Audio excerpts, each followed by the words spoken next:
people, what's going on? Welcome back to United View. Welcome back to another morning view. What's going on? Make sure you guys smash a like on the video, subscribe to the channel if you are new, and get involved in the comments, get involved in the chat. Use your membership perks if you've got that. 19th of September, it's Thursday, nearly the end of the week, man. Nearly the end of the week. We've got over Hump Day. What's what they call Wednesdays, isn't it? Hump Day. I believe so. Yes, Hump Day. And it's on the way into, winding down the weekend. Obviously, busy Friday coming up. But big up to everyone. Hope you're doing positive during the week. And it's another day closer to another game, which they're going to come thick and fast, mate. They're going to come thick and fast. So the team news about players, reports about players, etc., is going to be rife. And that is what's happened with what we've got to talk about today, because Rasmus and Mason Mount are back. I have seen some ironic people in the chat and in general saying about Mason Mount saying, so how long is he going to be back for? What does it even mean? Okay, I get that. I've seen a few people a bit more excited that Rasmus is back. So we'll talk about that, what it means. And also, big thing, Kobby Mainu, new contract negotiations. Are they underway? Are we expecting a deal imminent? Are we expecting there to be agreed terms very, very soon? We're going to go through all of that as well as everything else in between. Roll call, we know what it is already. Morning from Berlin, says Lamino. Smash the likes, people, when they arrive, says Slim.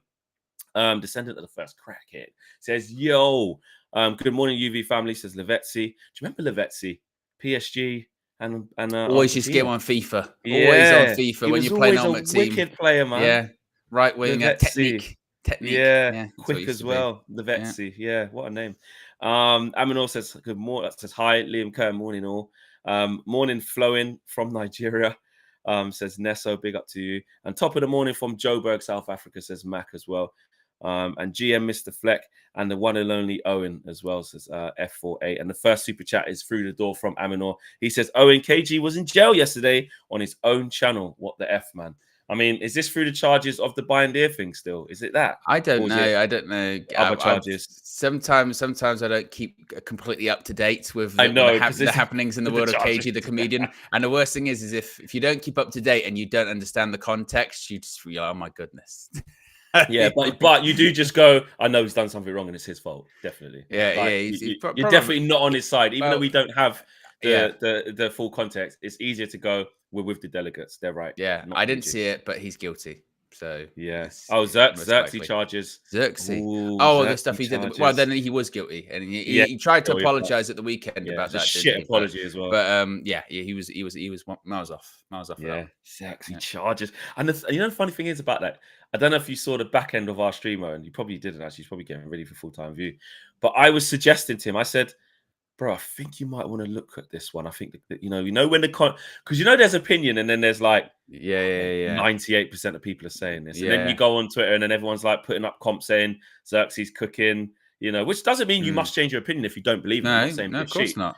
If you think that, but I just thought, I think before you make your mind, KG, because I know what you're like, I think you should go and have a look again before. Do you know what I mean? Coming to this conclusion, but he kind of doubled down, didn't he? Doubled down. So. And also as well, I've been in that room, or I've done it with the match view. Like sometimes where you're watching a game with your mates or whatever, and for whatever reason, you like do hyper focus on one player or one thing, and then you watch the game back or you see the highlights back and go, what was I watching? Actually, yeah. You're like, sometimes it's like that with our performances. I know most of our performances are shit, but sometimes when you do, sometimes I go back and watch the 20 and 90. Do you ever watch that on MUTV? 90 and 20, sorry. 90 and 20. Just it's like an extended highlights. So it's not as quick as just showing me the goals. It's better as like you can see some of the build up, some of the patterns. You go, actually, we're actually doing all right. Do you know what I mean? So, but because you lose, you don't want to dissect that. That's all that matters, is that you lost. So I get it. There is context. Dillian White says, anyone seen KG? Talking nonsense. Talking rubbish. Look up Dillian White, the real Dillian White. And YKK says, KG judged the Spurs game. Oh, they were so close, innit? I know. But but it's still good for them to win like that, because they're still angry. They're looking at that going, fuck you now, we shit. Abby in the group, oh my God, when it was good, she was so defeated. She was like, oh, when I come in tomorrow, I'm going to do Control-Alt-Delete like you, Flex. This is shit. What? Of course, I'm not surprised we're losing. We're shit, mate. And then she was like, oh, we both know what it's like to be in this position against Coventry. You did it. I said, don't put us in the same. I said, FA Cup winners, mate. Don't put us in the same group, please. Don't do it. So yeah, but she's still going to be angry. The sort of expressions is match reaction, fuming, toast. So that even though they won like that, they're not happy. They're not happy. Funny how things can turn. I remember again this time last year, and best start ever from a new manager. What have you? They won the league in September. Congratulations.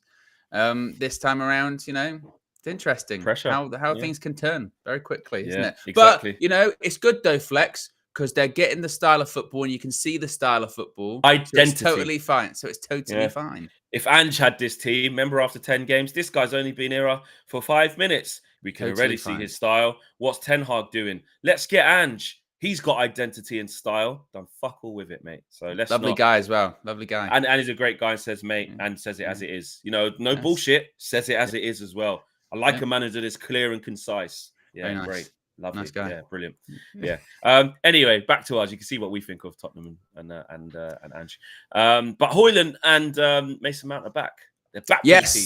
Yes, it was released yesterday by Manchester United that both Mason Mount and Rasmus Hojlund trained with the Manchester United group at Carrington yesterday. Now, whether or not they'll be available for first team selection at the weekend remains to be seen. Eric Ten Hag's press conference might be today.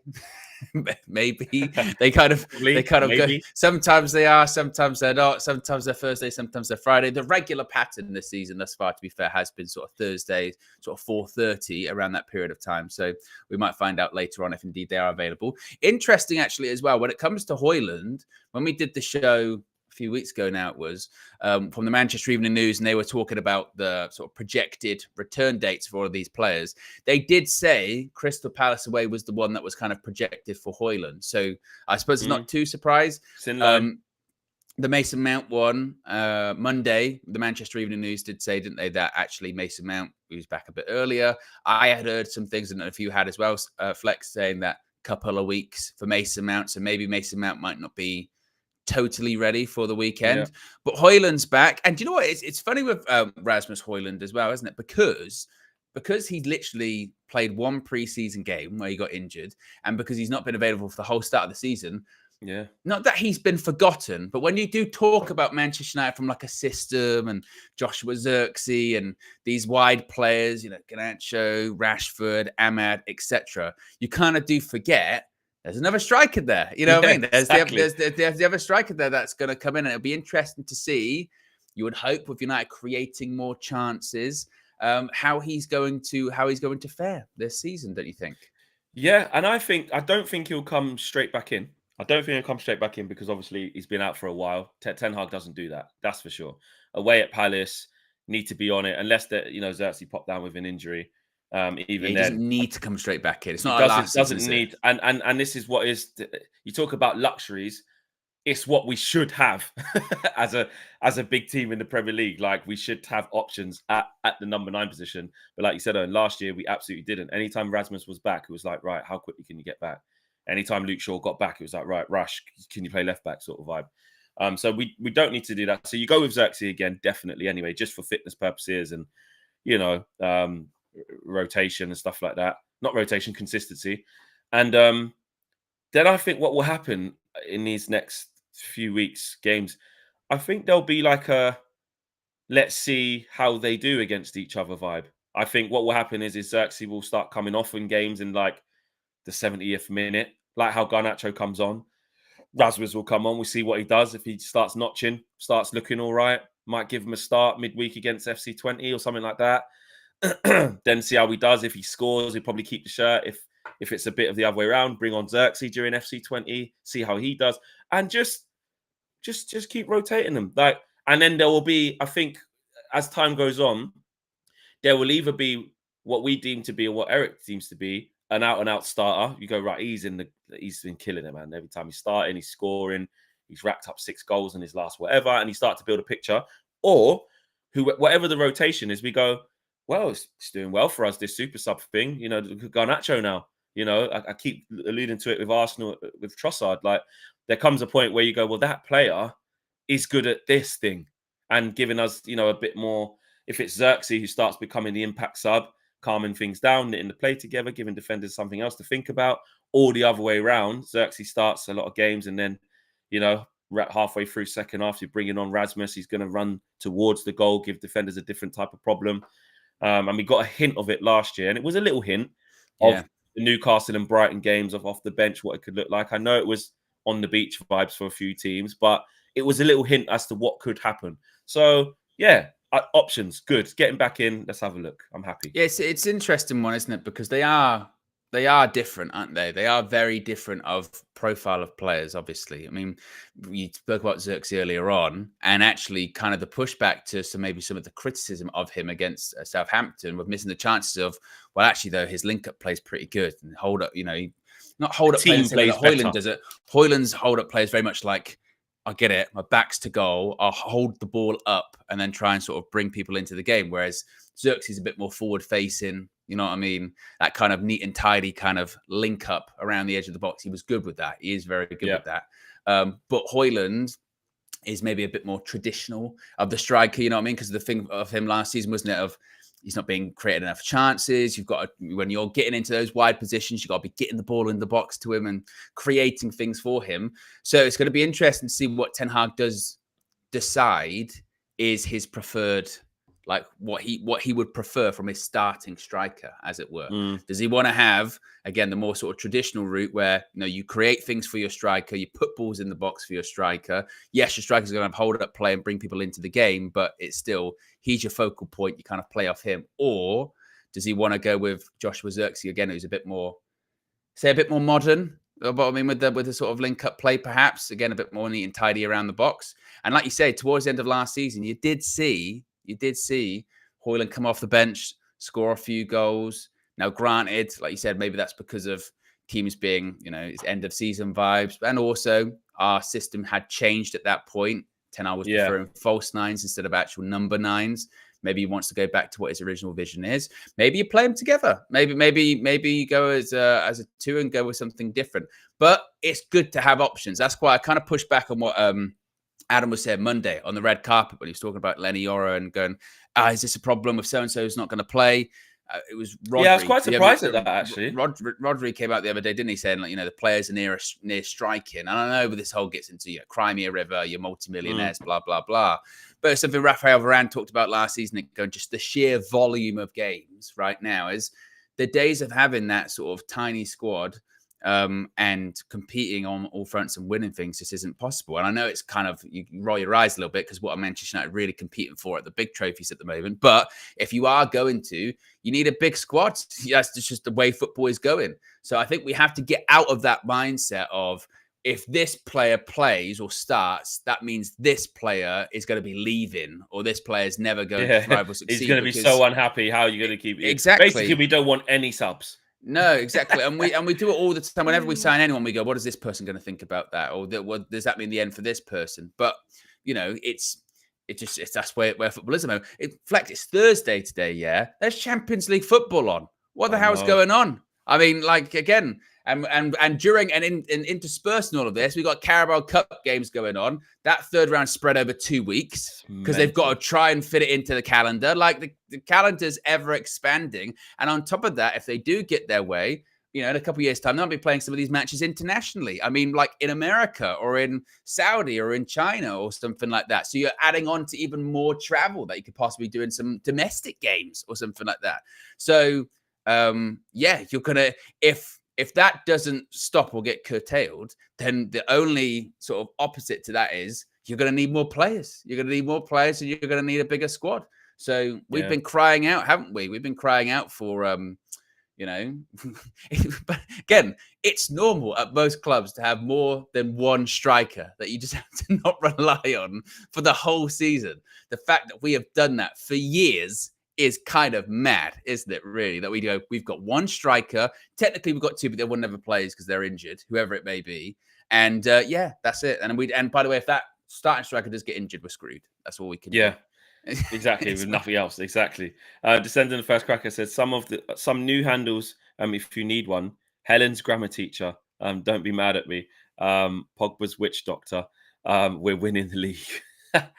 Oh, mate, big up Helen. Have we seen her since? I hope Helen's good as well. Big up to Helen. Tabres says, big up the whole UV crew. I love this channel. The best family on YouTube. Once we hit 200k subs, Flex is going to sing One Man by Gaza Slim and Vibes Cartel. Bro, you are taking the piss. Why would I sing that? That is a girl tune. That is a girl's tune. I would not sing that. Do you know? Nothing wrong, Like, nothing wrong with that. Nothing wrong with that, Flex. No, Owen. I mean, obviously, Nothing I'm wrong with assuming that. you don't know what song that is. No, I don't. But you know, Yeah, and if you knew what the Nothing wrong with lyrics were and what they were about, once I explained them to you in English terms, like I do with AGT, off air, because it's too Yeah. X-rated for this morning, Right. I'll explain to you what that means, and you'll go, "Oh, okay, yeah, you probably won't sing that. Probably won't sing that." So yeah, I will not be singing that unless it's the intro. Introducing Vanessa Bling as Gaza Slim for the gal them what tell them man say. That's basically the only bit singing I'm it doing. now. Basically singing Yeah, it but that's now. it. But that's Carry it. No, on. he means sing the like after that. Vibe Cartel steps out for a reason. Right. It's yeah. Anyway, yeah. So Tabras, you always come up with these mad stuff that I ain't gonna do, bro. Wait till I see you next. Aminor says, "Oh, and not gonna lie, I watched Inter versus 115 Chargers last night. I like the way Inter and Inzaghi's style of play. If Eric Ten Hag gets sacked, I want Inzaghi as our manager. He's Yeah, they seen play one very well. game. They play very well. Look, they're a very well Organised team. drilled side, aren't they? And to be fair, that was the case when they played City in the final a few years ago, wasn't it? You know, they played the back 3/back 5, the wing backs. Difficult to break down. Well, I say difficult to break down. They had chances as well. Darmian's still good. So what is that? You know when something like that happens, where like he leaves like quite a while ago, and like I'm not saying like does that mean we should bring him back? But I mean he's good enough to still play at this. You know what it is? It's weird, isn't it? I was thinking about this with the Sancho stuff the other day, right? And I do think we have to also wrap our head around the idea that sometimes it just don't work out for certain players. But it wasn't not working for Darmian though. No, but they can go, so expanded on that, they can then go find a place for him that works out. Perfect. Better. That's perfect for them, you know. Manager, team. Yeah, there have been lots of managers or lots of teams where they go, I tell you what, remember Diego Forlan? He had a great career at United, scored some goals, wasn't the best career. They're brilliant elsewhere, you know. It happens. Yeah. It happens. When it comes to like Zlatan and Pep, you know, didn't work out from Barcelona. Does it make either of them washed? Of course not. You know, it just sometimes don't work out. You know, people clash. It's what it is. That's same with Daley Blind as well. You know, probably left too early. But yeah, the Darmian one, every time I see him play, even when he was in the Champions League final with Onan, I was just like, you forget that he actually used to play for us. He's done really well. And look at that. And look, you mentioned Andre Onana, waxing lyrical in that team, in that system, come to United. We're like, we thought we were getting that. And then comes to United and we're like, oh, actually. Exactly. You know? Maybe not. Maybe not. Just depends. Maybe not, yeah. But Aminor's seen enough. He's seen one game and said, if Eric Ten Hag gets sacked, I want Inzaghi. So Inzaghi. Hey, look, he's done very well. Won the league, got to the Champions League final. You know, not bad. Yeah. Tarun says, where's Terrell Malacia? Is he still alive? Well, he was pictured at Old Trafford the other day in his cane row. Nice fresh plaits and glasses. Mina said that is not Terrell Malacia. That is Marcel. But he was there. But yeah, still not training with the team yet. He's not there. We have to just keep that out of mind for a little bit. Months, didn't they? Yeah, exactly. PS says, I see Weghorst in Xerxes, but way better. Do you? No, I don't see that. I know Weghorst did play in the 10 for us a little bit to enable Rashi to run around, but Weghorst kind of runs around like a lunatic as well, pressing everywhere. I don't think he's as silky, but you did say way better though. But I don't really see a comparison. I see them as chalk and cheese, those two, unless anyone else thinks different. Owen, do you see any similarities? Well, that's like me saying, Flex, I see Cristiano Ronaldo in you, but he's way better. Oh, wow. You think it's that far off? No, but I'm saying we could say that about anyone, couldn't we? I tell you what, people have said they see a lot of Edwin van der Sar in me, but he's way better. Oh, my God. You know what I mean? That's harsh. I think they mean that they do see a real similarity. People have said they see a lot of Romelu Lukaku Romelu Lukaku and KG, and there's not a lot of difference, actually. So I think Owen's making it clear that he doesn't see shades of Weghorst.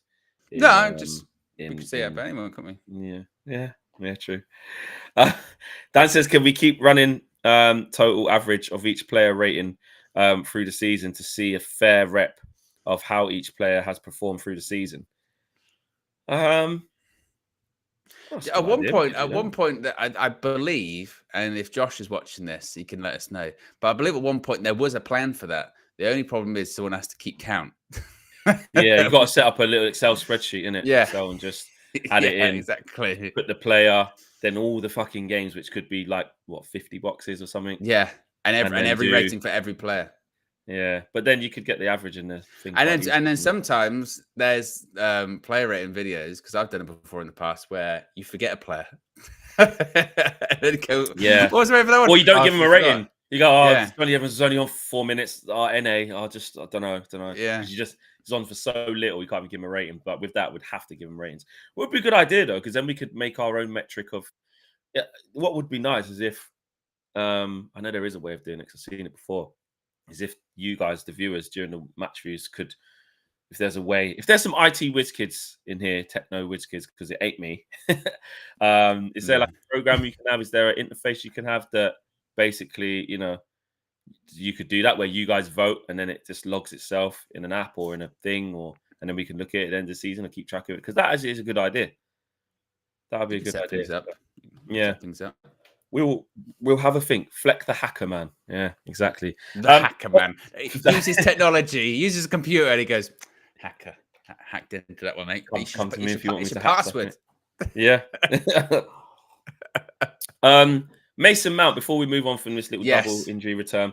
Mason Mount, I mean, it's not nice, but it is a case, isn't it, Owen? Really, let's be real. Like, it's just, the more he keeps getting injured, the more the team kicks on. There seems like less of a space for him now. I imagine there's more wingers. Yeah, I know what you're going to ask. Go on. Is Mason Mount a flop?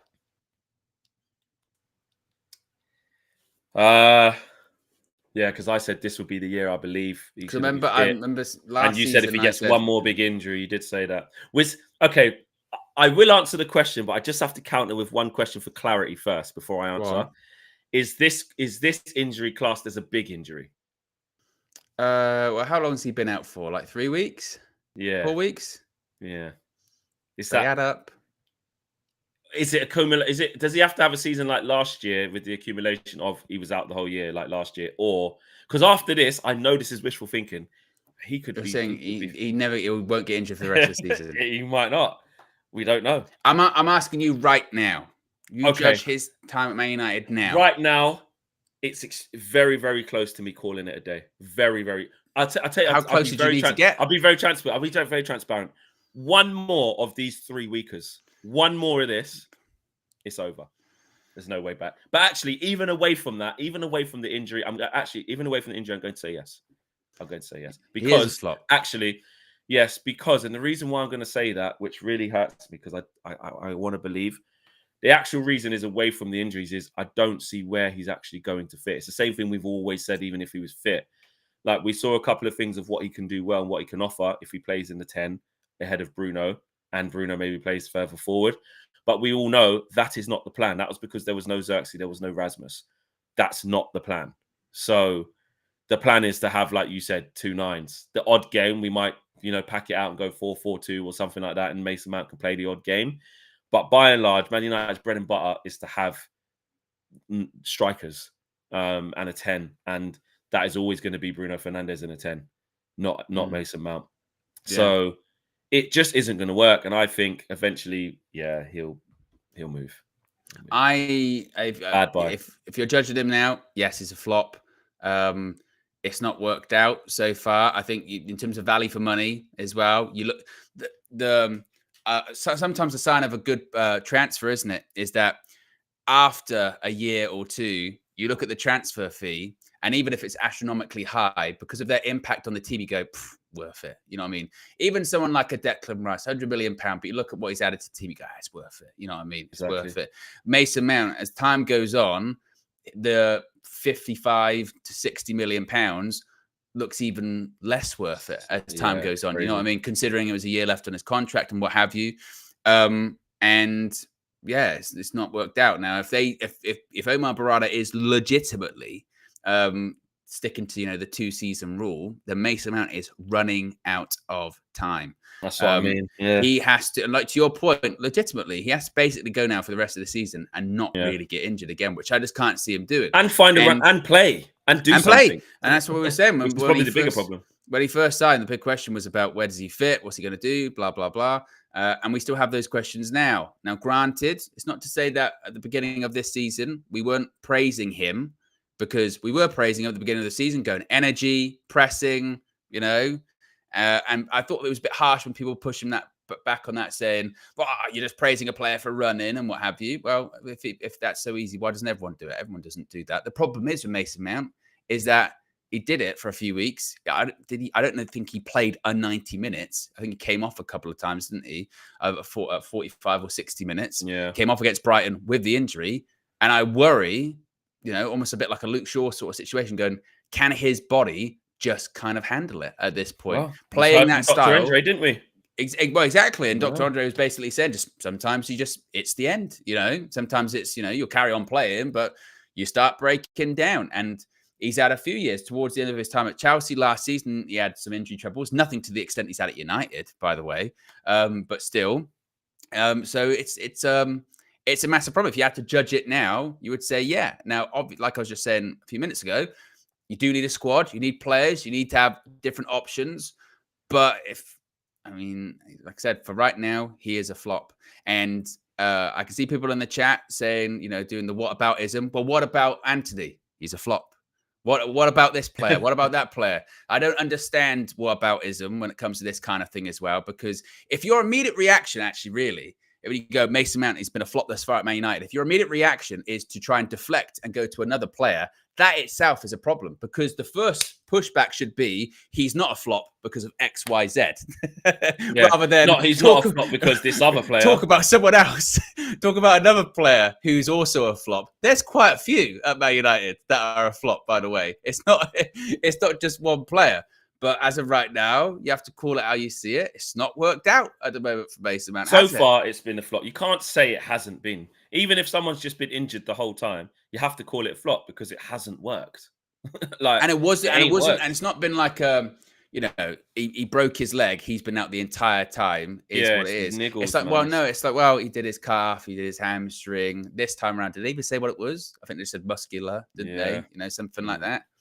Yeah, you know, and I think people can't look. No one's more patient than us in terms of not trying to pile on players. Like we've said many times, and me, to my naivety, I've said, listen, I think he's going to come good. I think there's a place for him in this team. I think he can offer us something. He just needs to get fit, and he hasn't been able to. That's the, you know, when he put out that message last time, because it's almost like he wanted to protect himself because he knew what would come his way. So he wanted to get his point out there first, which is, listen, no one's more vexed than me about this. Like, I want you to hear it from me. I want to do everything I can to get back. Like, you know, we heard that he's doing extra work in preseason, looked good in preseason, like just fitness wise, like just playing consistently, fine.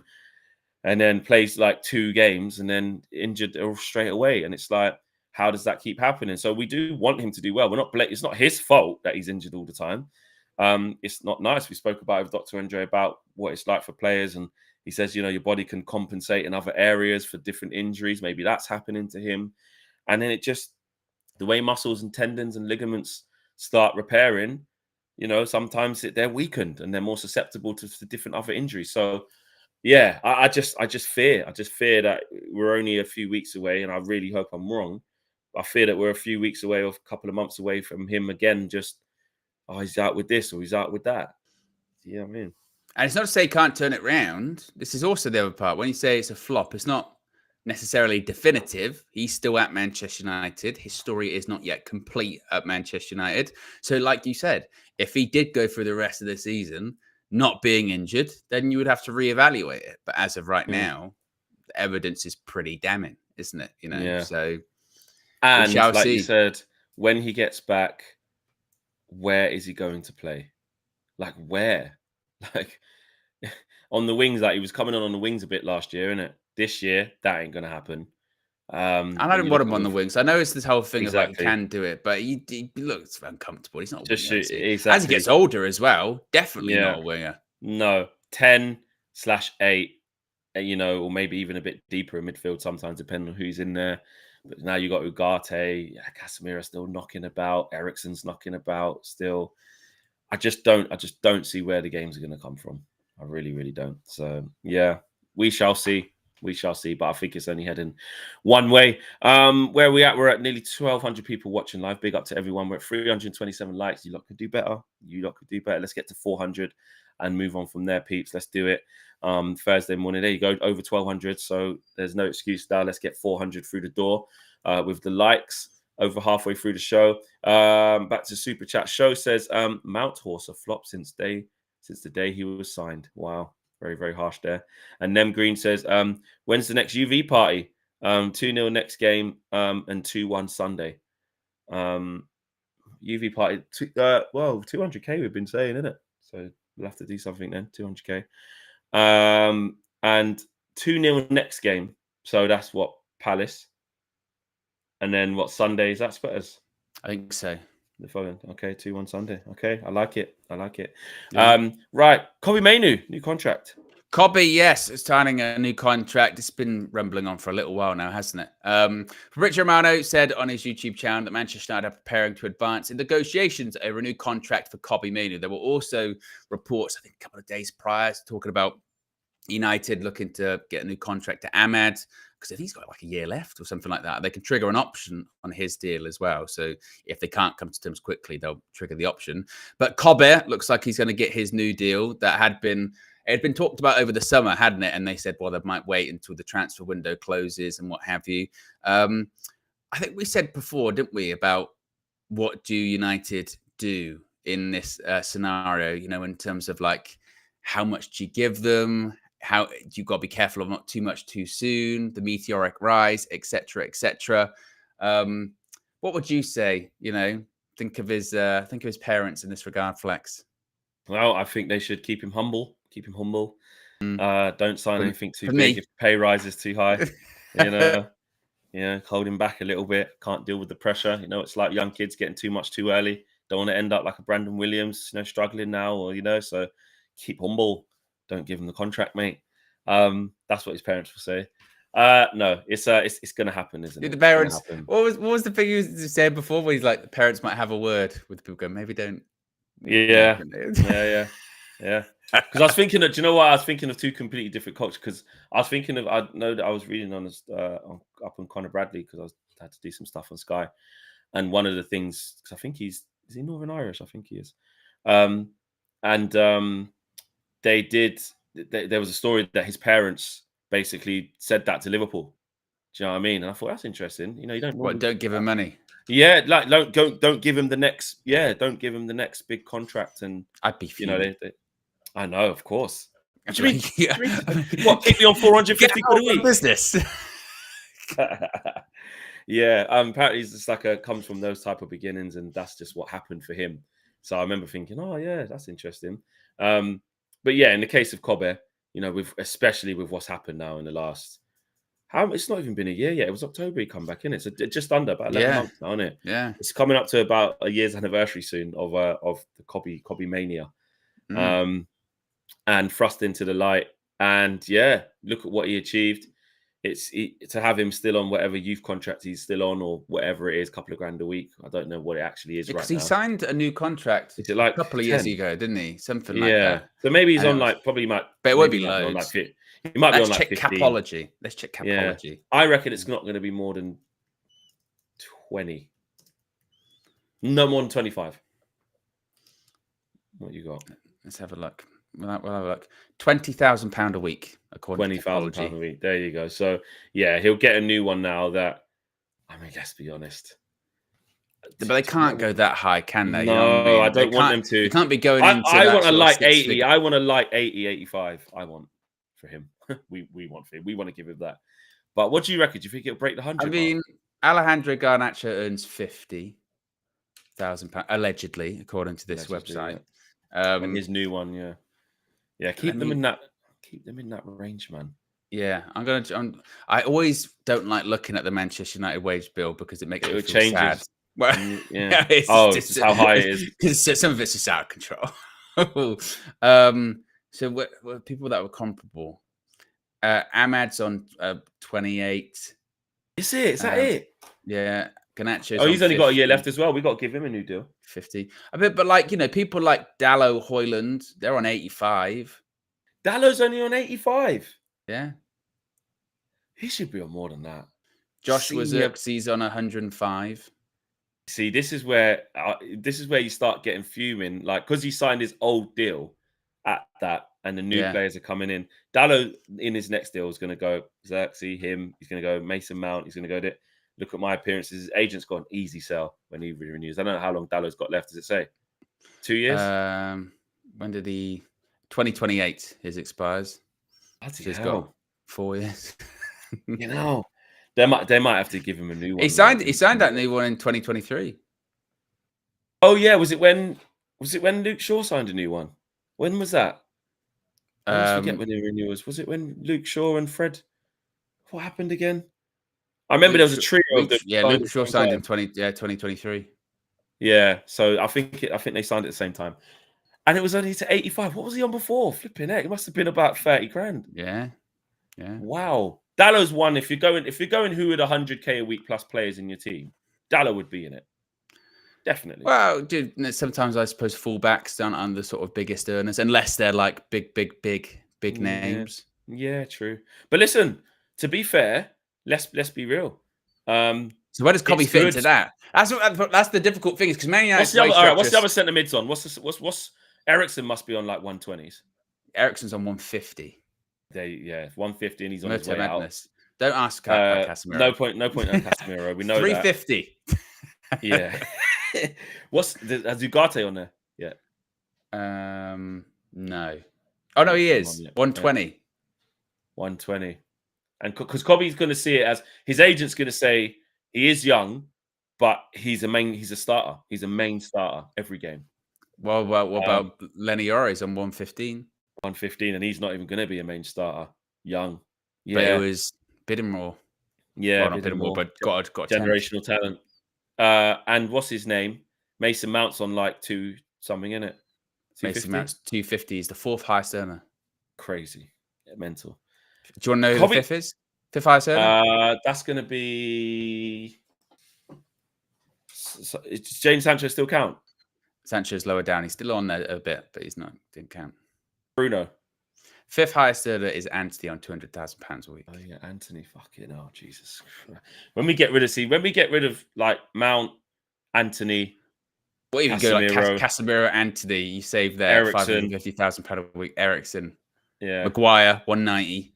Yeah. So there's a lot to go. Back to Kobby. Looking at that, you have to. There's one thing we think he should be on, but you also have to think of the agent and looking at the rest of the squad. And then you have to take into consideration that Ineos are trying to undo that. Do you know what I mean? So that's why these things take quite a while. If I was his agent, I'd go in at 100. I'd go in at 100. And I think Ineos and that would look at it and go, listen, let's do 80. 85, add-ons, appearances, this, that, and the other. But if I'm his agent, I'm going in at 100, definitely. Yeah, I think United would probably, if United can get it under 100, you know what I mean? Yeah. That kind of like 80, 75, that kind of. But the problem is, which I guess the agent would push back in, is that he's integral to the team. That's what I'm saying. He starts every game. You can't say he's not. Every game. Yeah. And that needs to be reflected in the player's contract. Exactly. Unless they do a structure thing of like, right, it's 60 or 70 now. Next year or the year after goes up. If you've made a year after this, it will go up to this. By the time you go up to this, that kind of thing. Maybe which we would all prefer. That would be great. Yeah, it feels like you keep the player grounded, keep him hungry, etc., etc. But Kobbie, look, he's so humble and just so into his football. This is not going to be a problem in the negotiations. There's not going to be, there's a sticking point. Kobbie wants this, and he's refusing to sign until they. I think it'll be really, really straightforward. As straightforward as it could be. There'll obviously be negotiations, but. Not to sign the first thing they put. Yeah, it's not going to be. I tell you what, he hasn't signed this deal. What's going on here? Ahmad's an interesting one as well, since we're talking about contracts, because he's got a year left. Yeah. He's becoming integral to the team. Obviously, it's only 4 games in, so we'll see how the season goes for him. But if it's, hopefully, there's no injuries for him. If it goes the way we think it's going to go, he's going to be a really key part. And again, remember, I know I know people say things in jest, but when we was at UCLA, he said in the presser, I would stay here forever. Well, it also as well, it's perfect. It's really, if you're quite sort of smart, you know, and then maybe a little bit cynical about it, you would go, if you were his agent, you'd probably say to Ahmad, mate, this is perfect timing for you. Like 100. you have a good season now. You have a year left. They'll be desperate to keep you. You can get a really good contract out of this. And maybe if you're Eric Ten Hag or whatever, you say sort of the same thing. You go, mate, go earn yourself a big contract at the end of this. Because if you have a fantastic season and you've got a year left and people are sniffing around you, you'll get it because you've got all the leverage there. You've got all the power there. I mean, you mentioned some of those people that signed those contracts like Dallow and Shaw. They signed them when 2023, June 2023, right after a good sort of first season for Eric Ten Hag. After a positive season, everyone's like, right, new contracts. Let's get some new contracts together, right? So for him, it could work out really, really well for him if he has a good season. I mean, Man United will want to keep him anyway. Yeah, and the answer already is now is, you know, even though you might get an injury or that's any player, the answer is now already absolutely we need to sign him again. We must, like already do it now. We've seen enough. Like we know there's something there, and not do the mega thing where he's on like Anthony vibes, Anthony wages. So if it doesn't go the way we think, oh fucking hell, we gave Ahmad 180 grand a week, and look, it didn't really. I don't mean do something crazy, but definitely secure him down. Like we need him. Yeah, well, we mentioned about Kobbie going up to like, you know, possibly like 70 or 80. Maybe that's, again, this is why, again, football wages are just ridiculous because in most forms of life, it would be, you know, people who get paid the most would be doing sort of the most important or sort of the best jobs. In not always the case, but the hierarchy kind of works in that regard. In football, it just doesn't. Well, at Man United, it just doesn't because you've got we're talking about people on the right hand side. Or who's the people off the right hand side? The best people off the right hand side. So at the moment you're going like it would go Ahmad, Garnacho, and then Anthony. That whole thing's in reverse. The lowest paid player is Ahmad. Then you've got Garnacho, and then you've got Anthony. You've got 28 grand, 50, 200.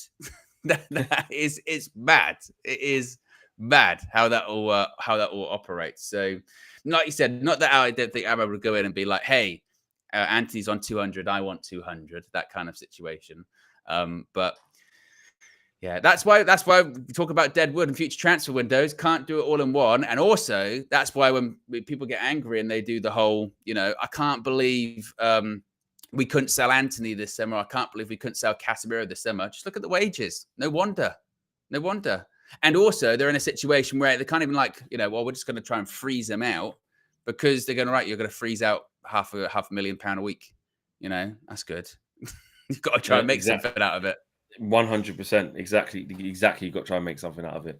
So it will be very interesting to see where this goes and when it gets done. I don't envisage there being any problem. I mean, Romano said it. I mean, even in the thing, if Kobbie loves United and you know wants to stay, essentially, is what he said.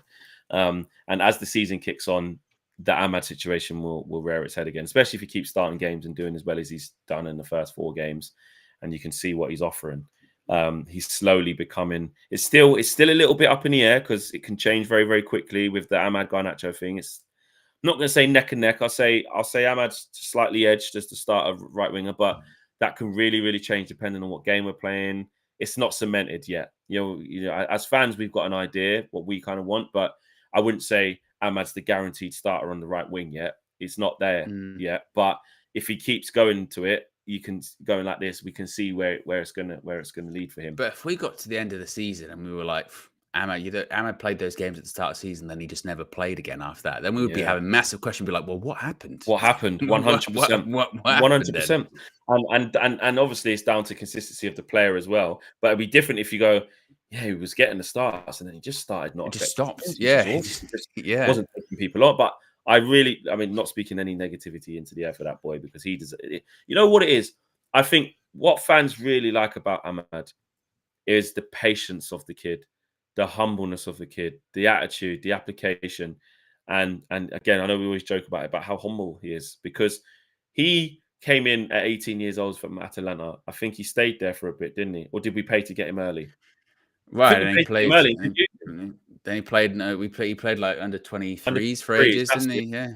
That was it. So we paid. That was because I remember doing a show on United Stand at the time, and I was fuming. I was like, "Why have we paid all this money for this kid? Paid to get him early, and he's just in the under 23." So anyway, the long slog through, that famous AC Milan back Chicharito header, in the COVID season. Yeah, and everyone thought that was right at the beginning. Everyone Then you thought, didn't really see right, him.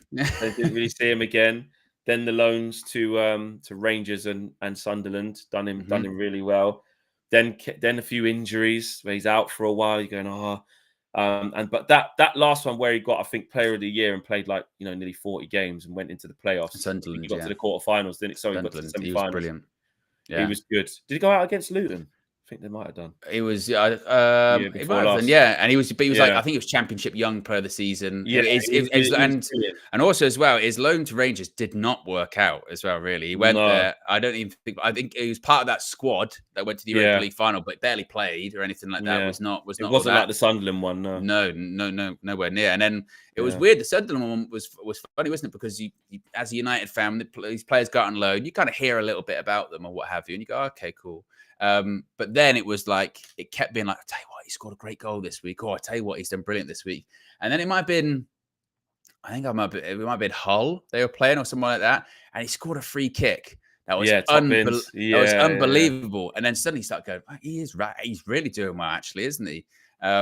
And he still talks about them in very high regard, doesn't he, Sunderland? Because again, that's how instrumental they were in his career. Yeah. So, like you said, he's had to put the work in. He's had the journey is appealing to the fans. Yeah, yeah. You can tell he's someone who really loves this club and wants to make a career for himself at this club. And actually, it's similar to Dalot. Not as many loans, but when Dalot first came in, did all right, and to the point we forget he had a whole season at AC Milan, played against us. Yeah.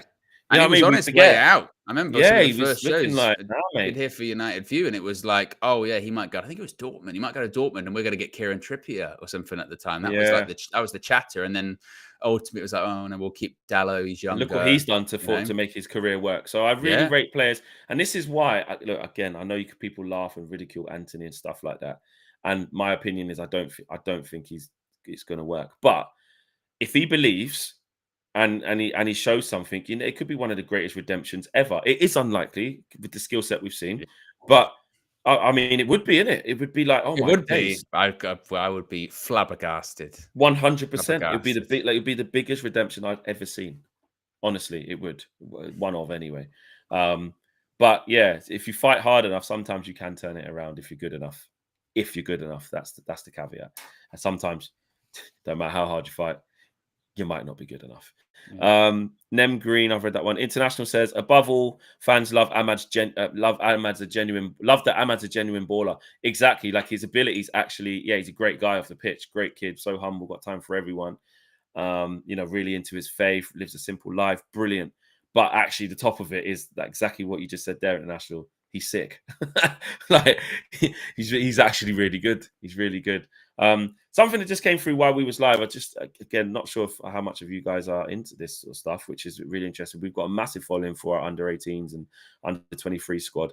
And there's been fan backlash against an unpopular Sir Jim Ratcliffe decision. That comes in light of basically the under 18s and under 21 games coverage being sort of impacted by job losses this year. So much so that Man United have now written, I'll check my spam actually, to MUFC subscribers, MUTV, subscribers, to sort of get their thoughts on it. But basically because Sir Jim / Ineos are making cuts, that it's spread thin, the media team, of being able to do it. So, a lot of people are unhappy that, a lot of the coverage of the under 21 games and under 18. Are they saying that some of them aren't going to be broadcast or not? Are going to be impacted? Yeah, well, I'll read it. I'll read it to you guys. The Manchester United fans have been sent a survey to gauge their thoughts on MUTV amid complaints over the club's reduced academy coverage this season. Manchester Evening News revealed last month that United's in-house coverage had been impacted by job losses, which are intended to streamline the organisation. We all heard about, the mass job losses that were happening and people being made redundant, etc. Johnny Evans was talking about it. United's academy has a large following around the world, and MUTV have regularly shown under 18 and under 21 fixtures over the years, so fans can keep up to date. But a source said hard choices will now have to be made. Sometimes under 21 games can be shown on MUTV. Can't be shown on MUTV because they clash with Premier League fixtures. But sources have conceded that the media resources need to be stretched across the men's, women's, and academy teams, which means United are forced to make compromises. Although United have reiterated they recognise and appreciate the significant interest the fans have in the development of the club's youth players, it briefly seemed like coverage had been restored. The under-18s game against Newcastle at the weekend wasn't broadcast. Angry supporters have expressed their disappointment at the changes on social media, and they now have the chance to explain how they feel in a survey via the email sent by the club. United sent it out on Wednesday to gauge the opinions of fans. So cut a long story short, look, we knew what happened when Ineos had to get these changes. We had the highest not wage structure, the highest members of staff out of the whole league. So I think they was trying to cut like 250 jobs, which again, from the human perspective, you don't want to see that, do you? You don't want to see good, hard-working people with jobs at Man United working their asses off, lose their jobs. It's never nice at all. There's a lot of people who put a lot of effort into behind the scenes at Man United. I've seen it, definitely. Speak to a lot of these people. But as part of Ineos's, trying to streamline the organization, which does need to happen, unfortunately, there's been a lot of collateral. And one of that has been what was here now of, the media team is not as big as it was, so they don't have the resources to cover the games. But I get the pushback. One thing Ineos have to do, though, they absolutely need to be measured and they need to uphold certain standards and traditions within the fan base. I know they have to make difficult decisions and not everyone's going to agree with sometimes, but when they need to listen to fans, and if fans push back on certain things, they need to be heard. We need to be heard. Like our under 21s and under 18s is the lifeline and bloodline of Manchester United. Always has been. If you can't watch the games and keep up with it, that's a problem. Well, and also as well, I mean, like you said, it's the stuff with the job cuts and the redundancies. Redundancies, as someone that's experienced, you used to work in HR, redundancies are horrible. No one likes them. No one likes delivering the news. No one likes, getting the news that they have to be delivered or whatever. It's horrible. Unfortunately, they are part of business, particularly when there are mergers and acquisitions, because they have people that they believe can do. You have two people doing one person's job basically, and they say, we need to cut things down, or because people have spent lots of money buying into companies, they have to try and feel like they're getting their money back. And it's because of the mismanagement of our club, by the way. It's not exactly. So that that's unfortunate. Like you said, though, I think when it comes to stuff like this, when it comes to a couple of things, one, people would say, well, I only have MUTV to watch these certain things, to watch preseason games or watch the academy. If you're not going to do it, then piss off. Basically, I'm not going to even bother. And also, like you said, when you talk about, we can't, on one hand, talk about the rich traditions of Manchester United, bringing players through the academy, talking about the next players of the next generation and blah, blah, blah. However many match days we've had with academy players in it. Oh, do you show the academy games on your own personal broadcast channel?